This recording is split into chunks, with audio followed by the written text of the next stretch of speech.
Prime Minister Narendra Modi is the most significant figure in the consecration ceremony of Lord Rama's idol in Ayodhya. After that, he will launch his campaign for the parliament election with an eye on a hat-trick, a feat previously achieved by Nehru. As we anticipate this historic moment in the Ram Janmabhoomi Andolan, we reflect on key events that have shaped the nation to its present state. Hindu groups began demanding the right to build a Ram temple in Ayodhya in the mid-19th century. Initially, it was a local movement, but gradually it gained wider support after India's independence. Despite delays, the movement revived periodically, and the aim of building the temple is viewed as a step towards making India a Hindu state. December 22 to 23, 1949. In Hindutva lore, the intervening night between these 2 days is the day of divine manifestation. This was the night when a Ram idol was placed in the mosque. If you were to cast belief and faith aside and evaluate the events in those few hours on the basis of law, this was Ayodhya's shameful night due to a highly illegal act. On the morning of December 23, 1949, District Magistrate K.K.K. Nair, who was a co-conspirator in the plan, chose not to abide by the law.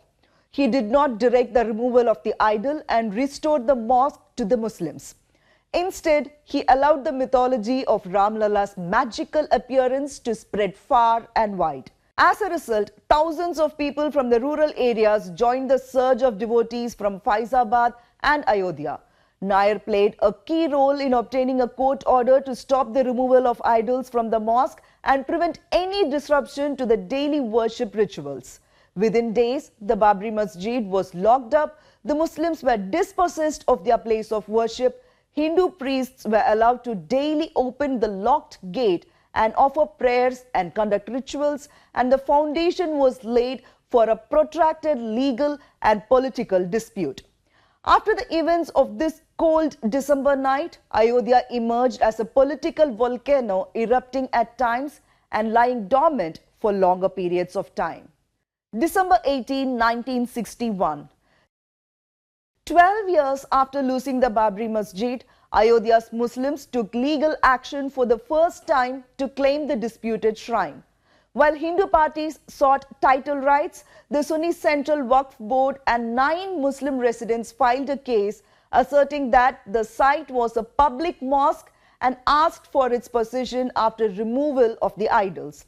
After a lengthy legal process on January 6, 1964, the cases were consolidated, with the Muslim suit becoming the leading one, commonly known as the title suit. February 1, 1986. After 25 years of calm, the Babri Masjid and Ram Janmabhoomi dispute flared up again amid communal tensions. This happened after the Rajiv Gandhi government yielded to Muslim pressure and passed a law to override the Supreme Court judgment in the Shah Banu case.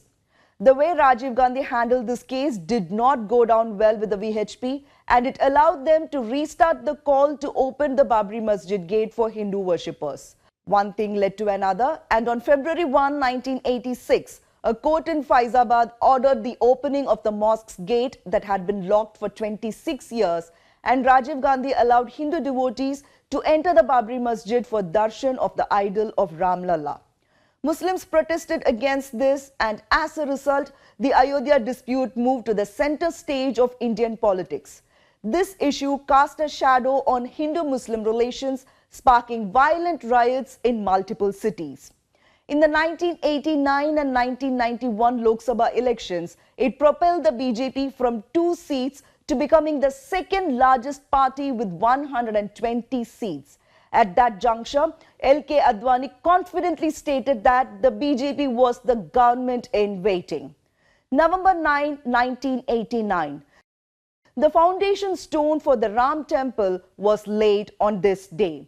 It was also on this date that the VHP announced the foundation would be laid for a new Ram Temple after removing the Babri Masjid.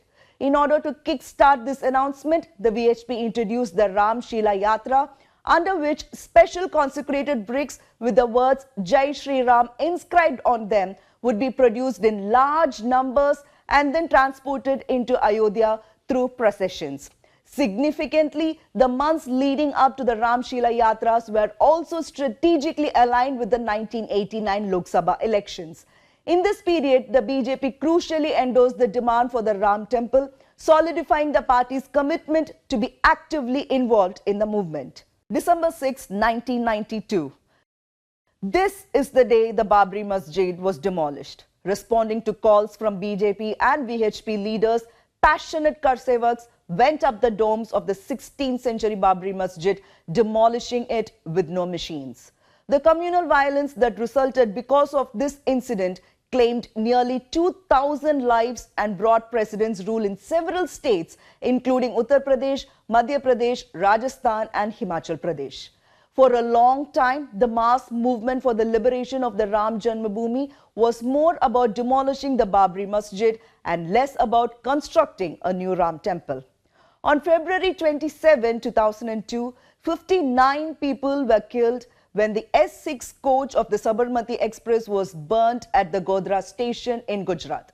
The passengers were pilgrims returning from Ayodhya. This incident triggered riots in the state. This incident also made Hindutva more mainstream, giving legitimacy to extreme Islamophobia. Narendra Modi was the chief minister of the state at the time, and he regained electoral support for the BJP after the riots. This showed that many Indians started seeing the country as divided into us and them. September 30, 2010. On this day, the Allahabad High Court issued a legal decision on the original proceedings arising from the consolidation of 4 suits that were filed in 1961. The court granted 1/3 of the disputed property to each of the 3 parties who started the legal battle. Although at that time the ruling appeared to be unfair to each party involved in the case, this was possibly the best solution for a pluralistic India. Before this court's decision, the only other suggestion for a friendly resolution on the Ayodhya issue was to transform the disputed site into a national monument and entrusting it to the Archaeological Survey of India. This was proposed by many groups and leaders in the 1980s. November 9, 2019. A 5-judge Supreme Court bench led by then Chief Justice of India Ranjan Gogoi ruled in favor of Ram Lalla and said the entire disputed land that is spread over 2.7 acres is to be handed over to a trust formed by the government. This is the same trust that has monitored the construction of the Ram Temple at the site. In an unsigned but unanimous decision, the Supreme Court acknowledged the wrongful installation of the Ram Lalla idol in 1949 and the bold destruction of the mosque in 1992 as illegal actions. The judges upheld the idea of taking control by force and later claiming rights solely based on possession. One of the 5 judges accepted a Rajya Sabha nomination and another currently holds the position of Chief Justice. Until the final decision on the Babri Masjid title suit, many held on to the hope of rebuilding it. August 5, 2020. On this day, Prime Minister Narendra Modi laid the symbolic cornerstone for the Ram Mandir at Ayodhya. Modi cleverly marked the first anniversary of Article 370's abrogation by performing the Bhumi Pujan for the Ram Temple, once again blending national politics with religious affairs. Importantly, the ceremony in Ayodhya happened while the pandemic was still ongoing. The fate of the Gyanvapi Mosque in Varanasi, Shahi Idgah in Mathura, and numerous Islamic places of worship is uncertain after what has happened and is still happening in Ayodhya. While history may remember the verdict for paving the way for the Ram Temple, it could also be criticized for opening another complex chapter.